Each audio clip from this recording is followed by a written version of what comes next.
자, 오늘은 문장의 짜임에 대해서 개념 정리를 해보도록 합시다.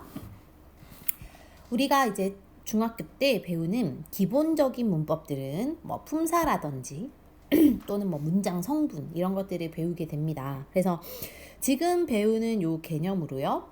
고등학교 때, 수능 때까지 이어지기 때문에 잘 정리를 해놓고 기억을 하면 좋겠어요. 정리해보자. 문장의 짜임입니다. 첫 번째, 일단 우리나라에서 한글에서의 문장의 기본 구조가 있어요. 문장의 기본 구조가 어떤 식으로 이루어져 있는가? 크게 세 개가 있는데요. 또는 무엇이, 그러니까 사람이나 사물이 되는 거죠. 그러니까 누가 또는 무엇이 뒤에 어찌하다. 어찌하다라는 것은 뭔가를 어찌 하고 있는 움직임이잖아. 그죠? 그래서 이 친구는 움직임을 나타내고요. 또 누가 무엇이 동일합니다. 누가 무엇이 뒤에 어떠하다가 붙으면 어떠한 상태라는 거잖아. 그죠? 즉 어떠한 상태나 성질을 말하는 것으로, 즉 품사로 얘기하면 이 친구는 동사, 여기는 형용사가 되겠지. 그죠? 그 다음에 마찬가지로 누가 무엇이 뒤에 무엇이다. 무엇이다 라는 거는 그 대상에 대해 설명하는 거잖아. 뭐 이것은 연필이다 이런 식으로. 그래서 요것은 대상을 지정해서 가르쳐서 설명해주는 부분이 되겠습니다. 크게 이렇게 세 개가 관련되어 있다라고 봐주면 되겠습니다. 그래서 만약에 뒤에 동사가 나와요. 그럼 어찌하다인 거고, 형용사가 나와요. 어떠하다인 거고, 뭐뭐이다로 뭐 예를 들어 뭐 연필이다, 지우개이다 이런 식으로 여기에 들어가고 이다로 끝나면은 이거는 대상을 지정해서 설명해 주는 것이다 라고 이해하면 되겠습니다. 그래서 첫 번째 문장의 기본 구조 했고요. 그러면 이를 바탕으로 두 번째, 가장 중요한 문장 성분이라는 걸 배울 겁니다. 문장 성분이라는 것은 문장 속에서 일정한 문법적인 기능을 하는 부분을 말해요. 뭐라고? 일정한 문법적인 기능을 하는 부분. 핵심은 문법적인 기능을 해야 돼요. 자, 그럼 어떤 게 있는가? 크게 종류는 세 개가 있습니다. 주 성분이 있고요. 부속 성분이 있고요. 끝으로 독립 성분이 있어. 자, 주 성분은 말 그대로 주가 되는 성분이죠. 문장 성분. 주가 된다는 거고, 얘는 부속. 주는 아니고 약간 부차적인 거. 그치? 독립 성분은 뭔가 따로 있는 느낌이 들죠. 그래서 주 성분은 문장을 구성하는 데 가장 기본적이고 필요한 요런 부분을 말해요. 그럼 주 성분에는 뭐가 있는가 하면 주어, 서술어, 목적어, 이 정도까지는 영어 문법을 했기 때문에 너희가 잘 알고 있을 거예요. 주술목 구조 뭐 이런 거, 주어 동사 이런 거 하잖아. 그지? 근데 국어에선 여기서 보어라고 하는 게 새롭게 추가가 되고요. 이 보어라는 개념은 사실상 거의 국어에만 있는 거예요. 이렇게가 주성분입니다. 구체적으로 좀 이따 쓸 거고요. 부속 성분은요. 부속 성분은 관형어와 부사어가 있습니다. 마지막으로 독립 성분은 독립어가 있어요. 자, 그렇다면 이걸 한 번 더 다시 정리해 보자. 주어는 우리가 잘 알고 있는 겁니다. 그죠? 주어는 문장에서 주체가 되는 부분을 말해요. 주체는 중심적인 부분을 말하죠. 어떠어떠한 행동을 하는 거라든지 그 문장에서 뭔가를 하는 대상을 말하는 거지. 그래서 누가 무엇이에 해당을 합니다. 근데 쉽게 우리 국어적으로 표현하면 있는 이가, 조사에 있는 이가가 붙으면 주어다 라고 이해하면 되겠습니다. 서술어는요, 주어, 즉 주체가 뭔가를 하거나 어떠한 상태이거나 하는 부분들을 풀이하는 것을 말해요. 그래서 위에서 나온 것처럼 어떠하다, 어찌하다, 무엇이다에 해당하는, 즉 쉽게 말해서 뭐뭐다로 끝나는 걸 말해요. 목적어는 서술어가 나타내는 동작의 대상이 되는 부분을 말해요. 근데 우리는 쉽게 말해서 뭐뭐을, 뭐뭐를 부분에 오는 걸 말해요. 을을. 마지막으로 보어는 꼭 좀 기억하자. 보어는 국어에서만 있다. 그죠? 보어는 서술어가 주어 외에 요구하는 문장 성분을 말해요. 주도, 되다, 아니다에 이와 같은 서술어의 앞에 오는 되다, 아니다 의 앞에 온다고. 되다, 아니다는 다로 끝나니까 서술어잖아. 그죠? 근데 이 서술어들은 얘네만 쓰면 뭔가 부족해요. 예를 들어 이거 쓰지 말고 그냥 보세요. 물이 되다.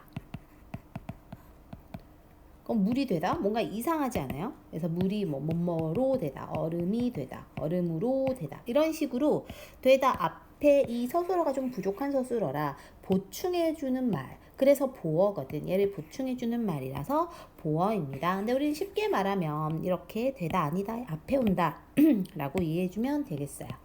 다시 자, 주성분을 외워둡시다. 주어, 서술어, 목적어, 보어를 말해요. 그 다음에 부석 성분은요. 관형어와 부사어가 있는데요. 관형어는 꼭 이 말을 기억하세요. 체연을 꾸며주는 말. 부사어는요. 용언을 꾸미는 거. 또는 관형어도 꾸미고요. 그리고 다른 부사어를 꾸미기도 하고요. 문장 전체를 꾸미기도 해. 그럼 부사어는 굉장히 많네요, 선생님. 근데 우리 부사어 쉽게 구분할 수 있고요. 관형어는 일단 여기 선생님이 체연을 꾸민다 그랬잖아. 그래서 체연을 꾸민다 해서 체연이라는 게 뭔지 알아야 돼요. 체연은 우리가 그 전에 중학교 2학년 때인가 배웠죠. 체연이라는 것은 문장에서 명사, 대명사, 수사 부분을 말해요. 명대수라고 하는데 명사는 너희가 아는 거고 이름 같은 거, 대명사는 그 명사를 대신해주는 말이죠. 이것 저것 그것 같은 거. 수사는 이제 하나 둘 셋 수를 셀 때 쓰는 걸 말하거든. 얘네들을 다 체언이라 그러고 그러한 체언을 꾸며주는 애들을 보통 관형어라고 합니다. 부사어는 이런 걸 꾸며주는데 부사어 같은 경우는 너희가 문장을 풀 때 우리가 좀 더 확인을 해볼 수 있도록 해볼게요. 그다음 독립어에서 독립성분은 독립적으로 쓰이는 부분을 말하고, 주로 이제 독립어 같은 경우는 감탄사 부분 또는 누군가를 부르는 말, 누구야 이런 거, 또는 대답하는 거, 네 이런 거, 이런 게 다 독립어예요. 그래서 여기는 중요하지 않으니까 검은색으로 정리를 해봤어요. 자, 그러니까 이런 것들 우리가 구분해서 문제에서 이해할 수 있도록 여러 가지 예시로 조금 확인을 하는 게 좋겠습니다. 그죠? 그래서 우리가 몇 개의 예를 한번 들어볼게요. 자, 예를 들어 문장을 몇 개 좀 써보자. 진우는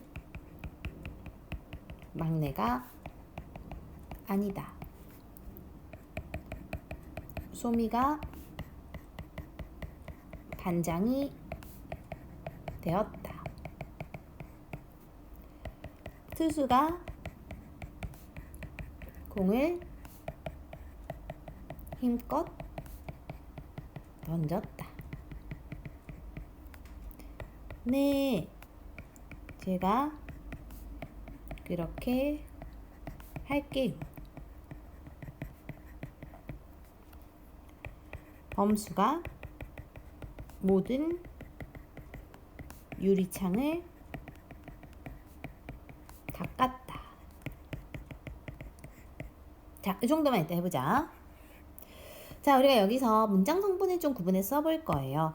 자, 은는이가가 있잖아요. 이렇게 은는이가가 딱 있으면 얘네는 다 앞에 온 게 뭐다고? 얘네가 주어예요. 그러니까 얘네들은 다 주어다 라고 얘기할 수 있고, 근데 선생님 얘도 은는이가인데요, 주어 아니에요? 주어가 아니에요. 아니다 앞에 오는 거 뭐라 그랬더라? 되다 아니다 앞에 오는 거는 얘는 보어예요. 그러니까 얘도 되다 아니다 앞에 오니까 보어가 되겠지. 그쵸? 그 다음 우리 다로 끝나는 애들은 다 뭐라 그랬어요? 얘네가 서술어. 서술어고, 서술어고, 서술어고, 당연히 요로 끝나도 서술어입니다. 높임말이니까 이건, 그치?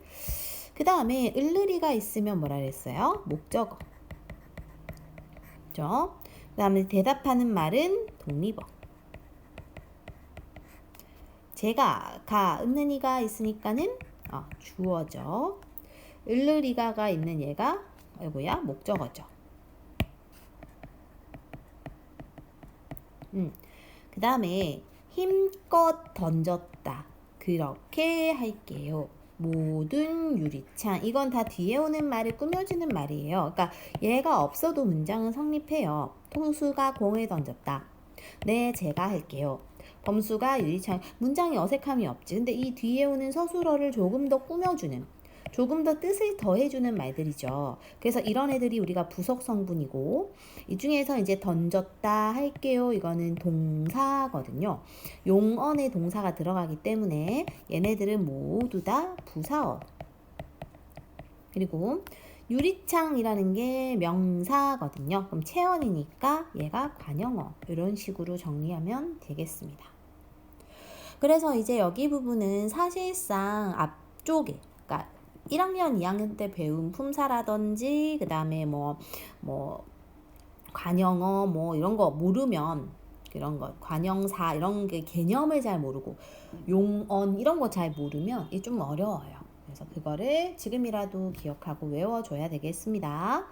자, 두 번째까지 끝났고 이제 세 번째로 들어갈게요. 자, 세 번째 개념은 헛 문장과 겹 문장이 되겠습니다.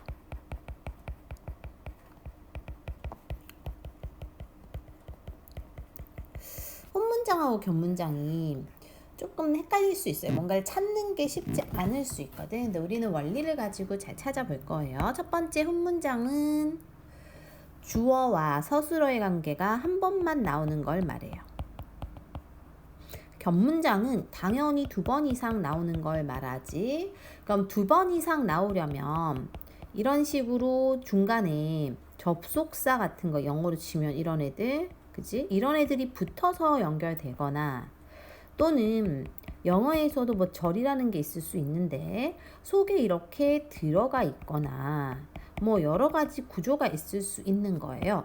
그래서 어쨌든 기본 뜻은 혼 문장은 주어 수어가 한 번이고 겹 문장은 2번 이상 나오는 것을 말한다 라고 하면 되겠고, 그럼 우린 여기서 혼 문장을 배우는 게 아닌 거야. 왜냐면 혼 문장은 주어 수어 한 번이니까 그냥 끝이고, 겹 문장은 선생님 방금 얘기했듯이 이러한 구조가 있고 이러한 구조가 있어요. 그래서 접속사로 연결되는 거를 뭐라 부르고, 접속사 없이 뭔가 문장의 구조적인 측면에서 뭔가 바뀌어서 이루어지는 걸 또 뭐라 그러거든.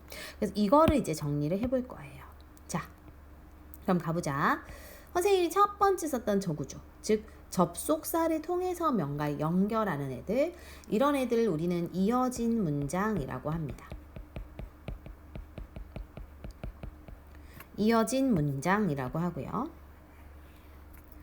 그럼 아래쪽에 있는 그냥 문장의 구조적인 측면에서 바뀌어서 이루어지는 거, 이런 걸 우리는 아는 문장이라고 해요.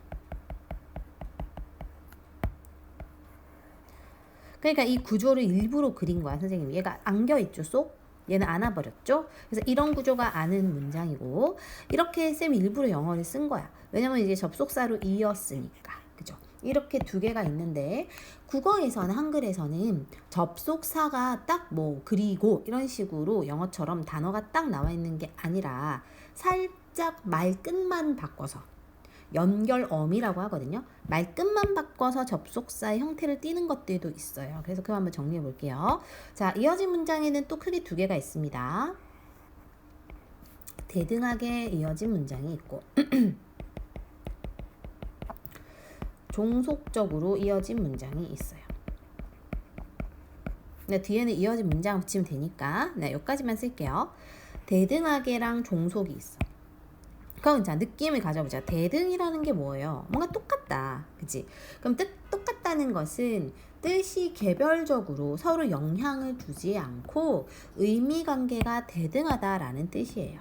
뭐라고? 의미관계가 대등하다. 근데 이 말이 좀 어려우면 두 문장은 서로한테 영향을 주는 게 없고 전혀 없고 그냥 접속사로만 연결이 된 건데 종속적으로 연결이 된 것은 의미관계가 대등하지 못하고 의미관계가 종속됐다는 거야. 그럼 의미관계가 종속됐다는 게 뭐냐? 종속은 느낌이 어때요? 좀 속했다라는 거잖아. 그래서 하나의 말이 그 두 개의 문장 이어져 있을 때 어떤 특정 문장이 다른 문장 때문에 생겼거나 없으면 안 된다거나 뜻이 어색해진다거나 이런 게 이거예요. 그러니까 얘는 그런 거 없어. 그냥 두 개를 단순히 접속사로 연결했다라고 영향을 서로 안 주는 거예요. 의미적으로. 그럼 어떤 게 있는지 한번 봅시다. 대등하게 이어진 문장은요. 주로 뭘 쓰냐면 대등적 연결 어미를 써요. 뭐라고? 대등적 연결 어미를 쓴다고. 그럼 이 말은 또 대등한 느낌의 연결 어미를 쓴대. 자, 어미가 또 여기서 또 걸리죠. 어미가 뭐냐 하면 어간과, 이거 안 써도 되고 써도 돼요. 어간과 어미라는 표현이 있는데 이것은 주로 용언에서 쓰는 말이야. 그럼 선생님 용언이 뭐예요? 그럼 이거는 2학년 때인가 배운 건데요. 동사나 형용사 부분을 말하고 우리 동사나 형용사는 모두 다로 끝나기 때문에 지금 배우고 있는 거에선 서술어라고 배우잖아요. 그죠? 어쨌든 간에 얘네들이 용언이 주로 다로 끝나니까 예를 들어 동사에 달린다랑 형용사에 예쁘다가 있다고 해보자. 그럼 얘네는 동사의 형태가 달린다로만 쓰는 게 아니라 형태가 좀 바뀌거든. 달리니까 달리니 달려서 뭐 이런 식으로 막 바꾸지. 예쁘니까 예쁘도록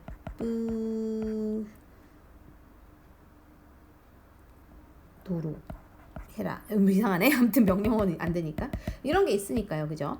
그럼 여기에서 잘 보면 달리까지는 바뀌지 않아요. 예쁘까지는 안 바뀌죠. 이렇게 안 바뀌는 부분을 어간이라고 하고 바뀌는 뒤에 부분을 다 어미라고 해. 이런 부분들을. 그래서 이 어미들이 이제 우리가 대등적 연결 어미는 그냥 어미가 그냥 있는 게 아니라 연결하는 뜻을 갖는, 그러니까 달리니까 이런 식으로 연결한 뜻을 갖는 거 우리가 연결어미라고 한다는 거예요. 그래서 쌤 지울게요. 어쨌든 간에 그러면 대등하게 이어진 문장에서 대등적 연결 어미는 주로 뭐가 있는가 하면 뭐뭐를 하고 그리고 라든지 하고 뭐뭐를 하며 이런 거, 그리고 뭐뭐 하지만 뭐뭐면 뭐 이런 것들이 있다는 거예요. 어쨌든 되게 많지만 그 다음에 종속적으로 이어진 것은 당연히 종속적 연결 어미를 씁니다. 그리고 아까 방금 얘기했듯이 종속이 된다는 게 뭐라고? 종속이 된다는 것은 뜻이 서로 영향을 주고받는다. 그러니까 한쪽이 다른 쪽 때문에 생겼거나 다른 쪽한테 영향을 주거나 이런 걸 말해요. 그래서 주로 이거는 원인을 의미하는 뭐뭐를 아서, 뭐뭐어서, 뭐 빨라서 이런 거 있잖아. 늦잠을 자서 이런 거. 뭐뭐 하면. 그러니까 이게 지금 이 면과 이 면은 다른 면이야. 여기 면은 이제 뭐 만약을 의미하는 거면 여기는 그냥 그 어떤 나열적 구조, 면이 아니라 묘라고 해야 되네요. 아무튼 이런 것들이 있다는 거지. 그래서 이거는 이제 이러한 말만 가지고 이해할 수가 없고요. 예시적으로 봐줘야 돼. 자, 예를 한번 써볼게요.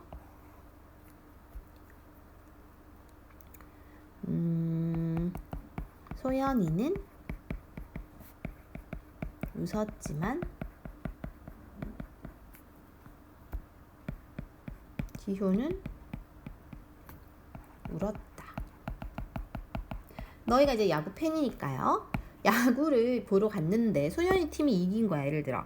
그러면은 이제 소연이는 웃었지만 뭐뭐하지만 얘는 울었어. 그러면 봐봐. 얘가 웃은 거와 얘가 운 거는 관련이 없잖아요. 얘 때문에 얘가 운 게 아니야. 다른 뭔가가 있는 거잖아. 그죠? 어쨌든 간에 이거는 서로의 문장이 서로한테 종속적인 의미를 지니는 게 없어. 그냥 이 접속사 하나로 대등하지 않고, 그러니까 그 반대되는 대조의 의미를 지니는 연결 어미로만 연결이 된 거예요. 이런 게 대등하게 이어진 문장이고, 그럼 어떤 게 종속적인 거냐? 이런 거야. 예를 들어 많이 나오는 문장이에요. 산이 높으면 골짜기가 깊다. 산이 높으면 뭐뭐 하면 이 조건이잖아. 산이 만약에 높아. 그럼 골짜기도 깊다는 거야. 왜냐면 산이 높으니까 골짜기도 깊겠지. 산이 낮으면 깊을 수가 없잖아. 골짜기라는 게 이렇게 푹 들어간 걸 말하는 건 아니죠. 그러니까 이게 있기 때문에 이게 영향을 받아서 나오는 거죠. 이런 게 우리가 종속적 연결어미다라고 보면 되고, 그러니까 이런 것들을 너희가 문장에서 문장을 보면서 파악을 하는 게 더 좋겠습니다. 그죠? 그 다음에 이제 이거보다 더 어려운 게 아는 문장이에요. 아는 문장은 안겨 있고 포함하고 아는 게 있고 뭐 이런 거거든. 일단 기본적으로는 크게 5개가 있습니다. 첫 번째, 명사절을 아는 문장이 있어요. 뒤에는 아는 문장이니까 이것만 쓸게요. 그 다음에 관형절을 아는 문장이 있어요. 그 다음에 부사절을 아는 문장이 있고, 그 다음엔 서술절을 아는 문장이 있고, 마지막으로는 인용절을 아는 문장이 있어요. 자, 그렇다면 이제 이걸 정리를 하고 넘어갈 건데, 이 절이라는 것은 사실상 국어뿐만 아니라 영어 같은 문장에서도 문법 구조에서 많이 나오는 건데, 우리가 만약에 절이라는 걸 처음 배운다면 절은 어쨌든 주어 동사가 있는 걸 말하거든요. 그럼 주어 동사가 있는데 국어에서는 이제 영어도 그렇지만 그 주어 동사가 문장에서 명사의 기능을 하고 있다. 관형사의 기능을 한다. 부사어의 기능한다. 서술어의 기능한다. 이런 거면 우리가 이걸 명사절, 관형절 이렇게 불러요. 자, 그러면 우리는 국어적인 측면에서 명사절은 어떤 걸 정확히 의미하냐면 문장에서 주어, 목적어 등의 역할을 하는 명사절을 안고 있으면 돼. 다시 뭐라고? 주어, 목적어 등의 역할을 한다. 근데 이렇게 말하면 어려워. 그래서 우리는 뭘로 외울 거냐면 명사형 전성어미로 외울 거야. 선생님 이것도 말이 어려운데요? 그죠? 명사형 전성어미. 이게 뭐냐? 어미는 우리가 앞에서 했습니다. 바뀌는 부분을 말했어요. 그죠? 그럼 명사형이니까 명사의 형태를 띠나 보다. 이렇게 이해하면 되고, 전성이 이제 뭐냐면 성격을 약간 바꾼다라는 느낌인 거예요. 그러니까 원래는 그 단어가 명사가 아닌데 이 어미가 붙음으로써 명사 느낌이 들게 하는 그러한 어미를 말해요. 그러면 어떤 게 있냐? 예를 들어 문장 한번 써볼게요. 나는 그가 오기를 기다렸다. 자, 봐봐. 잘 보세요. 이제 이해를 잘해야 돼요. 여기서부터는. 나는 주어입니다. 그죠? 기다렸다 서술어예요. 일단 영어처럼 국어도 주어 서술어 먼저 확인하는 게 좀 빠르면 좋아요. 그 다음 이 속에 그가 온다 라는 문장이 원래 또 있는 거야. 그가 온다. 그러니까 이게 주어 서술어 두 번 나오니까는 이게 무슨 문장이다? 겹문장인 거지. 겹문장. 근데 겹문장 중에서도 얘가 왜 아는 문장이냐? 요 부분이 안겨 있어. 쏙. 그죠? 밖에 있는 큰 문장 속에. 이해됩니까? 안겨 있고요. 그 다음에 이제 그가 오기라는 거에서 오기 이 부분, 이 오기라는 부분은 원래 기본적으로 오다라는 동사에서 이 오다가 오기로 바뀌었거든. 맞아요? 그래서 기라는 애가 붙었습니다. 그 뒤에 르이 왔지. 르이 왔다는 거는 문장에서 목적어 역할을 하니까 이제 명사절은 주어나 목적어 역할을 하는 거구나가 이해가 돼야 돼요. 여기서. 근데 이거를 갖고 찾기가 어렵다고. 어렵기 때문에 우리는 이걸로 찾는 게 빠르고요. 그럼 이게 뭐냐면 명사 형태로 바꿔버렸다는 거잖아. 그죠? 그러니까 아까 선생님이 오다라는 게 동사라고 했고 이 동사가 명사 형태로 바뀌었어. 오기. 그치? 오기. 그래서 이렇게 되어 있는 이 명사형 전성 어미를 찾는 게 좀 빠르면 이게 좀 쉽게 풀려요. 기 이런 거. 그래서 선생님이 여기 빨간색 한 이유는 명사형 전성 어미를 우리가 외우면 좋습니다. 뭐뭐함이라는 거라든지 미음 받침 있는 거 또는 뭐뭐하기 같은 게 대표적인 거예요. 됐니? 그 다음 관형절은 당연히 문장에서 관형어의 역할을 하는 애를 우리가 찾아줄 겁니다. 그럼 관형어가 앞에서 했지만 뭐였냐면 체언을 꾸며주는 애였어. 그래서 이 친구도 관형사형 전성 어미가 있어요. 이 친구도 관형사형 전성 어미가 있고, 그러니까 우린 이거를 좀 외우면 빠르겠지, 그치? 그럼 이것도 예를 통해서 보는 게 빨라요. 자, 예를 한번 써볼게요. 나는 아이가 우는 소리를 들었다. 자, 잘 봐요. 자, 처음에 또 우리 찾을 거야. 나는과 들었다가 있어. 그래서 얘네가 다 각각 주어 서술어겠죠. 그치? 그 속에 이러한 애가 쏙 들어가 있는 거야. 그럼 여기서도 아이가 우는 소리, 울다가 있겠지. 그죠? 이렇게. 그럼 자, 여기에서 잘 보세요. 우는 소리에서 우는이라는 애가 소리를 꾸며주죠. 내 소리가 명사란 말이지. 아까 명사 대명사 수사, 즉 명대수가 체언이라고 했고 이 체언을 꾸미고 있기 때문에 저기 우는이라는 부분이 관형사가 됩니다. 그래서 여기서 우리는 관형사형 전성 어미는 는이라고 얘기할 수 있어요. 그럼 이 우는이란 너무 목이 계속 잠기네. 원래 기본형이 울다인데요. 얘가 지금 우는으로 바뀌었잖아. 리을이 탈락되고 다 빼고 는이 붙었고, 즉 이러한 는이라는 부분이 여기 있는 소리를 꾸며주는 대표적인 관형사형 전성 어미가 됩니다. 됐니? 그래서 관형사형 전성 어미는 뭐뭐 하는으로 외울 거예요. 는으로 외울 거예요. 그 다음에 부사절이에요. 부사절도 당연히 마찬가지로 문장에서 부사어의 역할을 하는 놈을 찾으면 되고요. 이게 좀 어렵기 때문에 우리는 마찬가지로 부사형 전성 어미를 찾을 거야. 아까 말했듯이 부사형 전성 어미는 부사처럼 바꿔준다라는 거죠, 말을. 그러면 어떤 게 있는가 대표적으로 예시를 통해서 보면 빙수는 이가 시리도록 차갑다. 이런 문장이 있다고 합시다. 자, 그럼 기본적으로 이제 처음과 끝에 주어 서술어가 있고요. 그 속에 또 포함이 속 되어 있어. 여기서도 주어가 있고 시리다라는 서술어가 있는데 시리다라는 서술어가 시리도록으로 바뀌었어요. 그죠? 그러니까 다 부분이 어민데 이게 도록으로 바뀌었고 그러니까 이 시리도록은 차갑다를 꾸며주는 거야. 차갑긴 차가워. 근데 어떻게 차가워? 시리도록. 이가 시리도록 차갑다는 거니까 차갑다라는 용언을 꾸며주는 이 친구는 뭐다? 부사형 전성 어미가 되는 거지. 그래서 우리가 부사형 전성 어미는 특히나 좀 외워두면 빨라요. 그러니까 좀 별표 좀 해놓고요. 어떤 게 있냐면 자 이제 선생님 말 따라서 해서 외우세요. 이게 도록이에요. 뭐라고?